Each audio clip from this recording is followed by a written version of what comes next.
जंगली शेरों ने मिलकर एक गधे का शिकार किया, लेकिन उनमें से एक शेर ने कहा, इसे मारो मत, मेरे पास इसको लेकर एक बेहतरीन योजना है।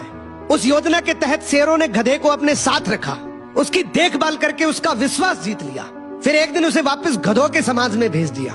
पर इस बार वो गधा एक गधे की तरह नहीं, बल्कि वो एक शेर के समान गधों का राजा बनकर वापस आया था, जिसके पीछे सभी शेरों का साथ था।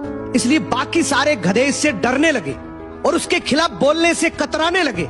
अब शेर जब जब उस गधों के झुंड को देखने आते, ये गधा अपने ही समुदाय के गधे को शेरों को खाने के लिए दे देता।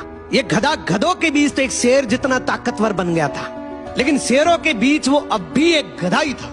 ये अपने जैसों पर तो राज करता था, लेकिन ये एक ऐसी ताकत से जुड़ा हुआ था जिससे वो बचकर भाग नहीं सकता था। इसने हजारों मासूम गधों की कुर्बानी दी, सिर्फ ये सोचकर कि इससे मैं और ज्यादा ताकतवर बन जाऊंगा। एक दिन ऐसा आया कि सभी गधों ने एकजुट होकर उसका विरोध किया और ये ठान लिया कि इस बार शेर जब भी शिकार करने के लिए आएंगे तो हम में से कोई नहीं जाएगा, चाहे उसका परिणाम कुछ भी हो।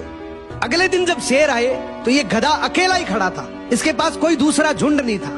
तो गधे ने शेरों से विनम्रता से कहा कि देखो साहब, मेरा खौफ अब खत्म हो गया, मेरी कोई बात नहीं मान रहा।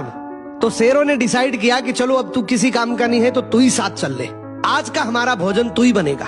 इस तरीके से आखिर में इस गधे का भी शिकार हो गया।